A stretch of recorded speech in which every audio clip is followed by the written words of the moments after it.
लेकिन अब भाई हमने आपको आश्रय दिया, तो हमने इसलिए आश्रय नहीं दिया था कि आप मेरी धरती पर उपद्रव करेंगे, आप हम लोगों के सिर काटेंगे, आप हम लोगों की बहन बेटी ले जाएंगे, इसलिए मैंने आश्रय नहीं दिया था। हमने तो केवल एक मानवता के लिए आश्रय दिया था। अगर मानवता नहीं रखोगे तो सठे साठन समाज है। अगर तुम सठता का व्यवहार करोगे तो दूसरे भी सठता का तो दो ना। इसलिए आप सुधर जाओ, आप सुधर जाओ, आप सुधर जाओ, बोल तो दो ना। नहीं तो प्रकृति आपको सुधार देगी, क्योंकि न्याय तो सूर्य के पास है। अजी नमस्कार दोस्तों, आपका स्वागत है आपके अपने YouTube channel times news Agra पर। कस्बा शमशाबाद के जारौली टीला गुफाधाम आश्रम पर चल रहे सहस्त्र चंडी महायज्ञ वसंत समागम समारोह में आज जगत गुरु शंकराचार्य पीठाधीश्वर पूज्यपाद श्री स्वामी भारती तीर्थ जी महाराज का शुभ आगमन हुआ। जगत गुरु शंकराचार्य जी ने अपने आशीर्वाद वचन में बताया कि यज्ञ से वर्षा होती है और कलकाल में यज्ञ का होना बेहद जरूरी है, क्योंकि यज्ञ का अभाव होगा तो वर्षा कम होगी और वर्षा कम होगी तो जगत जननी पृथ्वी औषधि व अन्न का उत्पादन नहीं कर पाएगी, जिससे कहीं न कहीं अकाल की स्थिति पैदा हो सकती है। अपने आशीर्वाद वचन को अगली कड़ी में जोड़ते हुए जगत गुरु शंकराचार्य ने बताया कि राजा बेन ने धार्मिक प्रतिबंध लगाया था। ऐसे आताताइयों की हत्या सनातन धर्म ने की थी। साथ ही साथ उन्होंने कन्या भ्रूण हत्या व गाय के वध पर भी बात करते हुए कहा कि कन्या व गाय वध के योग्य नहीं है, हमें इनकी पूजा करनी चाहिए, हमें शाकाहारी भोजन करना चाहिए। जो भी पूत दूध पीते हैं वह कभी भी उत्तेजना में नहीं आते। दूध है तो पूत है और पूत है तो दूध है के नारे को बताते हुए उन्होंने कहा कि विपत्ति में हमें कभी धैर्य का त्याग नहीं करना चाहिए, हमें अपने धर्म के कार्य पर लगातार लगे रहना चाहिए। साथ ही साथ दुर्योधन दुशासन के प्रति हुंकार भरने के अपने ओजस्वी भाषण को उन्होंने बताया कि जो लोग इस्लाम को मानते हैं उन्हें वापस अपने इस्लाम में लौट जाना चाहिए, क्योंकि अगर हम उन्हें गले लगाएंगे तो हम उन्हें कितने दिन गले लगा पाएंगे। कहीं न कहीं हमें एक न एक दिन उनसे बदबू आना लाजमी है। लोकधन के प्रभाव से आपने धर्म परिवर्तन करा दिया, वासना विषय वासना के प्रभाव से आपने धर्म परिवर्तन करा दिया। इसलिए जिन लोगों ने भय से मृत्यु के डर से वह धर्म परिवर्तन कराया, वे लोग वापस लौट चलो, बोल दो वापस लौट चलो, वापस लौट चलो, बोलो लौट चलो, फिर कह लो अब लौट चलो, अब लौट चलो। नहीं तो प्रकृति समय समय पर अपना कार्य। शमशाबाद की भूमि पर हम मौजूद हैं और इस समय जैसा कि बताया जा रहा था कि सनातन का मेला लगा हुआ है और प्रयागराज में लगने वाले कुंभ से पहले सनातन का सेमीफाइनल यहाँ पर खेला जा रहा है।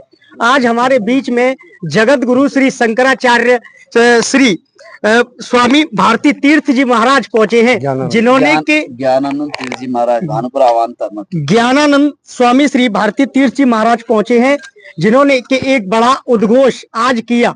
इन्होंने कहा कि यज्ञ से वर्षा होती है और वर्षा से औषधि और अन्न की प्राप्ति होती है। स्वामी जी से विस्तार से चर्चा करते हैं। स्वामी जी, चैनल पर आपका हार्दिक अभिनंदन व स्वागत है। स्वामी जी, आप ब्रज भूमि पहुंचे हैं, अवधूत संत जी के आश्रम पर आज पहुंचे हैं, कैसा माहौल लग रहा है आपको सहस्त्र चंडी महायज्ञ को लेकर के? हमारे पर्व अनादिकाल से धरा पर भारत की भूमि पर होते आए हैं।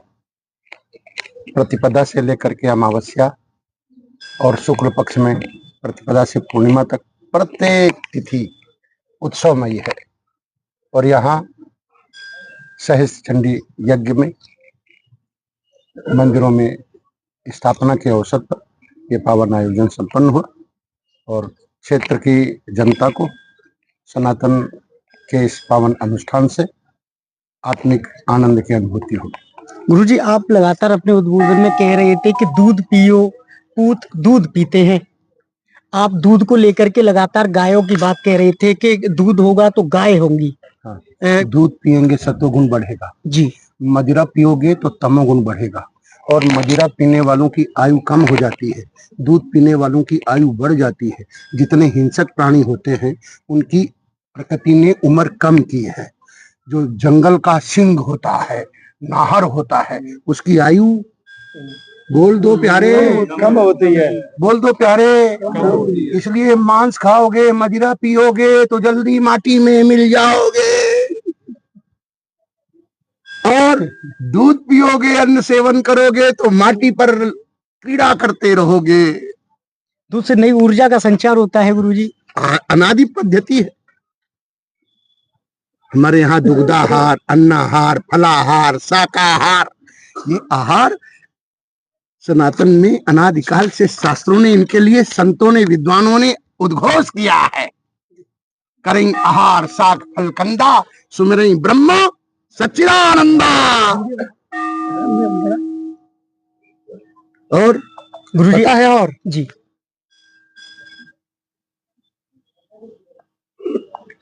और पता है बोल दो। करें आहार मांस और अंडा तो माता पिता को मारे डंडा। ये असुर प्रवृत्ति आती है अंडा खाने वालों की, मांस खाने वालों की, मदिरा पीने वालों की, जिनमें सत्वगुण शांत हो जाता है, तमोगुण प्रकट हो जाता है, तामसिक कार्य करते हैं। उनको ये पता नहीं चलता कि मैं इस माँ से पैदा हुआ हूँ। अब आगे हम क्या बताएं। आप सब लोग, समाज के लोग इस बात को सृष्टि में जानते ही हैं। ये जितने उत्पात होते हैं ये उन्माद की अवस्था में दूध नहीं दारू पीने वालों से होते।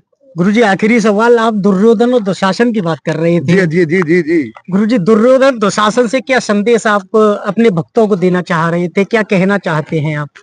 उन्होंने इस धरती के लिए कह दिया, मैं पांडवों को बिना युद्ध के सुई की नोक के बराबर भी नहीं देंगे अजी। और उनको ये पता नहीं था इनके साथ कृष्ण हैं। ऐसे ही दुर्योधन और दुशासन जैसे मेरे भाई, हाँ जी, दूसरे भाई जो बोलते हैं ये बकबोर्ड बकबोर्ड बकबोर्ड, बकवास करते हैं बकबोर्ड बकबोर्ड। ये धरती अनादिकाल से सनातन की रही है, सनातन की ही है, सनातन की ही रहेगी। मतलब जो इस्लाम को कबूलते हैं वो अपने देश लौट जाएं। देखो यहाँ पैदा हुए तो हम मना तो नहीं करते, क्या हुआ, लेकिन इसको मां मान के रहो। अगर इसको मां मान के नहीं रहते हो तो फिर तुम इस धरती में असुर वृत्ति से व्यवहार तो नहीं बना पाओगे प्यारे जी। समाने मना समाने हृदय नीचा। आपका मन, आपका हृदय हमारे समान होगा तो हम अपने समान आपको हृदय से लगाएंगे, हृदय से लगाएंगे। और मेरा आपका मन, आपका हृदय और हमारा सनातन के अनुरूप नहीं रहो तो हम आपकी बदबू हम कब तक सह पाएंगे? आपकी हम बदबू कब तक सह पाएंगे? हम थोड़ी देर सह सकेंगे लेकिन ज्यादा देर नहीं सह। नहीं सर, ठीक है सर।